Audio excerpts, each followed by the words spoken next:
Yo guys, Lebaran udah kelar nih. Biasanya 2 minggu sampai sebulan abis Lebaran, brand-brand smartphone rada cooling down dulu nih. Ngerilis handphone baru. Istirahat dong, abis ngegas total selama bulan Ramadan. Berlomba mendapatkan THR kalian. Jadi istirahatnya sambil nunggu dompet kalian reload, ya kan? Nah, gue memprediksi akhir Mei sampai Juni bakalan mulai gencar lagi handphone rilisan-rilisan baru yang makin menarik. Salah satu harapan dan prediksi gue, salah satunya adalah Poco X5 Pro. No, bukan. Itu yang Satis pegang belum unit Indonesia, unit global tuh. Nah, di video ini gue nggak mau review, cuma kasih perbandingan singkat aja secara spek antara Poco X5 Pro yang akan datang ini dan Poco X5 yang udah rilis duluan di Indonesia. Jauh nggak sih bedanya? Dan mana yang lebih value deal? Untuk in-depth review, tunggu unit resmi aja nanti. Bisa jadi experience-nya beda soalnya. Alright, let's go!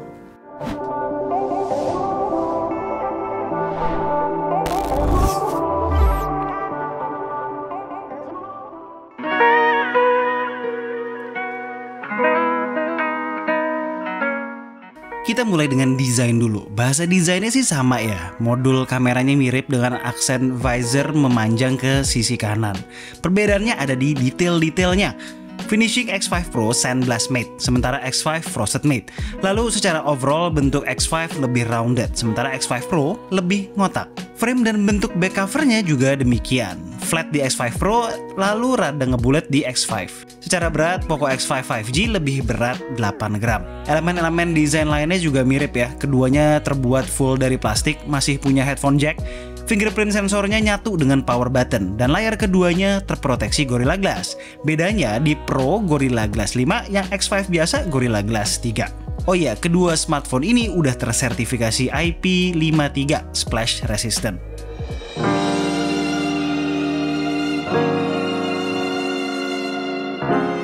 Manapun yang kalian pilih, Poco nggak nyunat tipe layar yang digunakan. Keduanya udah pakai AMOLED Full HD Plus berukuran 6,67 inch dengan refresh rate maksimum 120Hz. Perbedaannya sebetulnya ada di grade layarnya itu sendiri. By spec, yang Pro udah support 10-bit color depth yang artinya bisa menampilkan 1 miliar warna. Sementara yang non-Pro belum. Di mata sih kelihatan ya buat yang jeli, tapi buat mayoritas orang di luar sana gua rasa sulit notice perbedaannya. Justru yang lebih berasa soal kecerahan layar. Poco X5 malah lebih terang nih under direct sunlight begini. By spec, Poco X5 Pro peak brightness-nya cuma sampai 900 nits, sementara X5 malah bisa sampai 1200 nits. Satu hal yang harus gue share adalah walaupun keduanya support refresh rate tinggi, Poco X5 Pro lebih mampu memaintain FPS di UI secara stabil untuk mengimbangi refresh rate itu. Maklumlah, SoC-nya kan memang kelas yang lebih tinggi.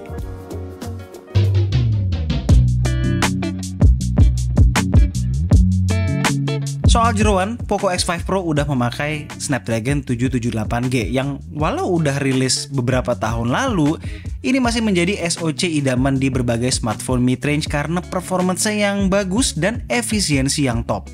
Sementara di Poco X5 kita dapat Snapdragon 695 yang secara raw power maupun fitur tambahan seperti image signal processor jelas di bawah 778G. By benchmark kita bisa melihat itu semua. Antutunya beda kurang lebih 140.000. Untungnya keduanya punya suhu dan stabilitas performa yang baik. Performa di game gimana? Buat Poco X5 monggo ya, nonton review Poco X5 K2G sebelumnya. Dan untuk X5 Pro, search video Redmi Note 12 Pro Speed Edition dari kami. Karena Redmi Note 12 Pro Speed Edition ini adalah sejatinya Poco X5 Pro. Secara garis besar gaming di Poco X5 Pro jelas akan lebih joss ya, dengan performa yang lebih tinggi serta opsi grafis di beberapa game terkenal yang lebih terbuka pula. Di daily gimana? Seperti yang gue bilang tadi, X5 Pro lebih mampu memaintain ke sat-setan ketika di UI maupun aplikasi. Gak jauh, tapi ya pastinya noticeable.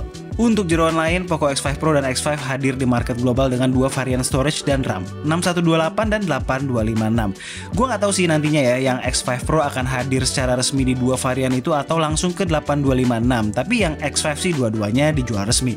Yang beda adalah justru yang X5 biasa punya slot SD card karena SIM tray-nya hybrid. Jadi, buyer punya fleksibilitas untuk beli varian storage yang lebih rendah lalu nambahin storage dengan SD card yang dipunya.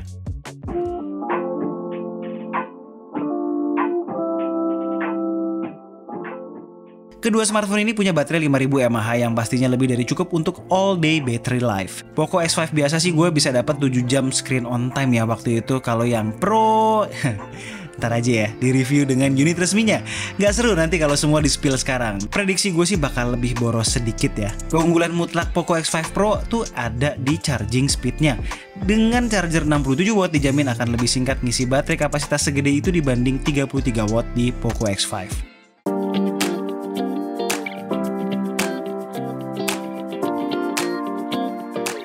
Kedua smartphone ini punya 3 kamera di belakang. 2 yang penting, yang satu gimmick 2 megapiksel makro. Poco X5 Pro menggunakan ISOCELL HM2 108 megapiksel ditemani kamera ultrawide 8 megapiksel. Poco X5 pakai sensor utama OmniVision OV48B yang ditemani oleh ultrawide 8 megapikselnya. Untuk selfie yang Pro 16 megapiksel, yang biasa 13 megapiksel. Secara hasil, dalam case kedua handphone ini yang lebih mahal adalah yang lebih baik secara overall. Untuk jepretan foto, selama masih ada source of light yang merata, hasilnya comparable, sama-sama bagus. Bedanya di karakter warna aja. Palingan Poco X5 Pro natural bokehnya lebih berasa.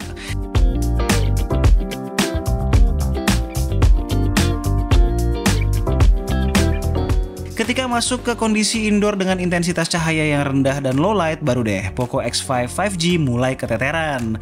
Fotonya berasa soft, warnanya pun jadi kurang keluar ketimbang Poco X5 Pro. Tapi X5 Pro juga dalam kondisi low light dengan night mode, processingnya masih terasa berlebih. Buat video dari kamera utama Poco X5 Pro 5G bisa merekam up to resolusi 4K 30 fps. Tajam, footage stabil by default, walau masih berasa efek hentakan kaki. Warnanya eye pleasing dan dynamic range juga bagus. Poco X5 5G maksimal bisa merekam di resolusi 1080p 30 fps aja nih, dengan karakter gambar yang kebalikan dari versi Pro-nya. Just info nih ya, Poco X5 5G nggak bisa merekam di 4K karena keterbatasan dari sisi ISP Snapdragon 695. Untuk lensa makro, wah, hampir nggak pernah gue pakai ya di kedua handphone. Sedangkan jepretan ultrawide-nya sekedar cukup buat sosmed. Paling useful sih di kondisi good lighting. Kalau di kondisi low light, jepretan ultrawide Poco X5 Pro gue notice lebih bisa perform, lebih tajam, dan warna lebih keluar. Kamera terakhir, selfie. Perekaman videonya maksimal di keduanya 1080p 30 fps. Sama-sama stabil tapi Poco X5 Pro better. Secara karakter gambar perbedaannya mirip kayak perekaman dari kamera utama. Poin buat Poco X5 Pro. Kalau buat foto selfie tergantung sikon. Terkadang gue lebih suka jepretan Poco X5 5G yang berasa lebih less proses aja, terutama detailnya.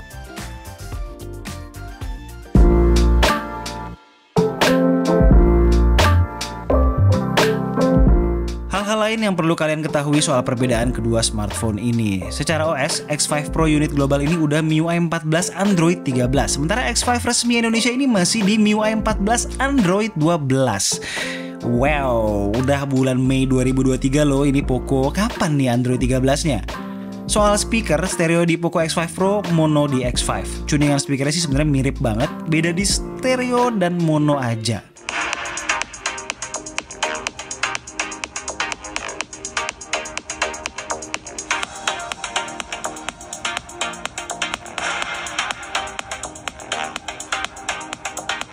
Vibration motor alias haptic feedback di Poco X5 Pro udah flagship grade, sementara Poco X5 masih mid-range grade. Terakhir, keduanya udah support koneksi 5G.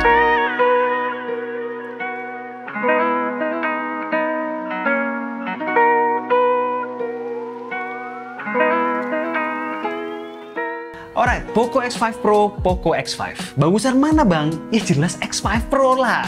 Beda kelas, beda pula harganya. Kalau kalian ada budgetnya dan memang udah biasa bermain di kelas harga kisaran 4,5 jutaan ke atas, ya monggo ditunggu X5 Pro rilis. Ntar dulu ya, gue sih nggak tahu harganya ntar bakalan berapa nih.